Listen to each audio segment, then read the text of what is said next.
मसीह यहाँलाई परमेश्वरको जिउँदो वचनको सेवकाईमा म स्वागत गर्न चाहन्छु।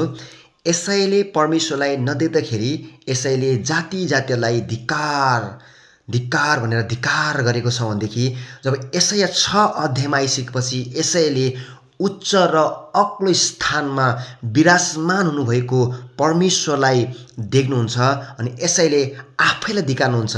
म धिक्कार, म अशुद्ध औँठ भएको मान्छे, म अशुद्ध मानिसको बीचमा बास गर्दछु भनेर यसैले आफैले एउटा पापीको रूपमा म एउटा अशुद्ध व्यक्ति हो भनेर यसैले चाहिँ स्वीकार गरेको छ। तपाईँले लुका 5को 8मा पनि हेऱ्यो भनेदेखि जब येशू ख्रिस्टलाई पत्रुसले चिन्नुहुन्छ अनि पत्रुसले यो कुरा भनेको छ, हे प्रभु मबाट टाढा जानुहोस्, म पापी मान्छे।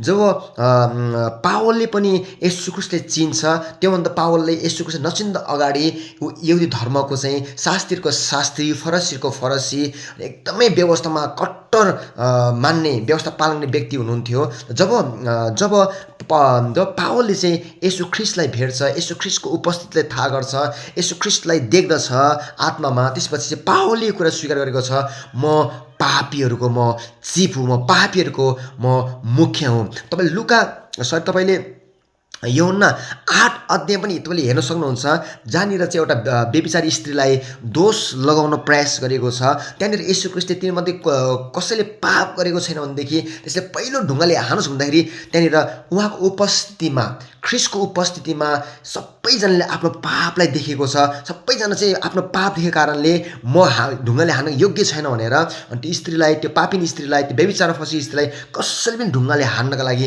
आँट गर्नुभएको छैन।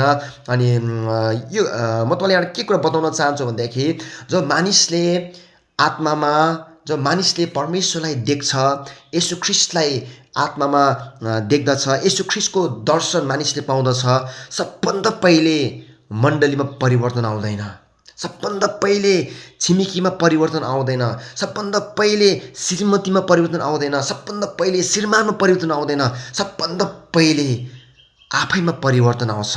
हामीले यहाँनिर हेऱ्यो भनेदेखि जब यसैले परमेश्वर देखे, यसैले आफैलाई स्वीकार गरेको छ, म कमजोर छु, म अशुद्ध छु भनेर। पत्रुसले पनि जब परमेश्वरलाई भेटे, पत्रुसले यो कुरा भने, म पापी होइन। त्यो अनि त्यसपछि पावलले पनि जब येशू ख्रिस्टलाई चिने, येशू ख्रिस्टको उपस्थिति थाहा गरे अनि पावलले पनि आफैले स्वीकार गरेको छ, म पापीहरूको चिफ हो। अनि यूहन्ना 8 अध्यायमा पनि त्यहाँ येशू ख्रिस्टको उपस्थिति भएको कारणले गर्दाखेरि शास्त्री फरसी आरोप लगाउने, प्रति आरोप लगाउने, ढुङ्गाले हानेर मार्न खोज्ने अनि न्याय गर्ने सबै व्यक्तिले आफ्नो कमजोरीलाई, म पनि पापी हुँ, मेरो पनि कमजोरी छ भन्ने कुरालाई देखेको कारणले गर्दाखेरि उनीहरूले पनि त्यो पापी स्त्रीलाई ढुङ्गाले हान्नको लागि आँट गरेको छैन। प्रिय, जब हामी परमेश्वरको प्रेजेन्टमा, परमेश्वरको उपस्थितिमा हामी जिउँछौँ, हामी समय बिताउँछौँ, सबभन्दा पहिले परिवर्तन चाहिँ तपाईँ र मलाई परमेश्वरले गर्नुहुन्छ। तपाईँ र मलाई परमेश्वरले तपाईँ मेरो जीवनलाई परमेश्वर उहाँको वचनअनुसार करेक्सन गर्नुहुन्छ। तपाईँ र मलाई परमेश्वरले बदलाउनुहुन्छ। जब परमेश्वरले तपाईँ र मलाई बदलाउनुहुन्छ, तपाईँ र मेरो घर बदलिन्छ, तपाईँ र मेरो मण्डली बदलिन्छ, तपाईँ मेरो समाज बदलिन्छ।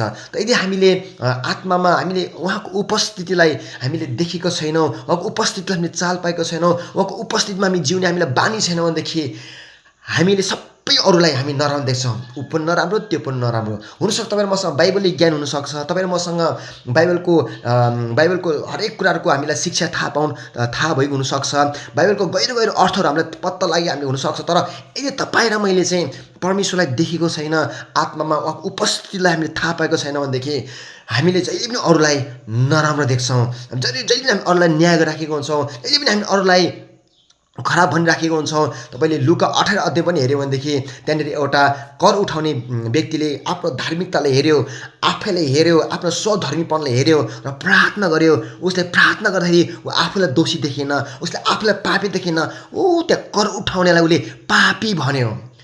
प्रिय, म तपाईँलाई बताउन चाहन्छु, इन द स्पिरिट, आत्मामा हामीले परमेश्वरको उपस्थितिलाई, परमेश्वरको प्रेमलाई हामीले देख्न सकेको छैन भनेदेखि जहिले पनि हाम्रो काम के हुन्छ? अरूलाई निर्माण गर्ने, अरूलाई बनाउने, अरूलाई सुधार गर्ने, अरूलाई करेक्सन गर्ने, अरूलाई न्याय गर्ने मात्रै हाम्रो जिन्दगीबाट भइराखेको हुन्छ। र जब हामी येशू ख्रिस्टलाई हामी देख्छौँ, इन्काउन्टर, हामी येशू ख्रिस्टको उपस्थितिसँग हामी इन्काउन्टर, हामी जम्काबेर हामी हुन्छौँ, प्रिय सबभन्दा पहिले हामी आफैलाई हामीले बदल्छौँ, हामी आफैलाई हामीले परिवर्तन गर्छौँ। र तपाईँलाई आजको यो छोटो वचनमा परमेश्वर तपाईँलाई धेरै आशिष दिनुभएको होस्। सबैलाई जय मसीह, गड ब्लेस यु।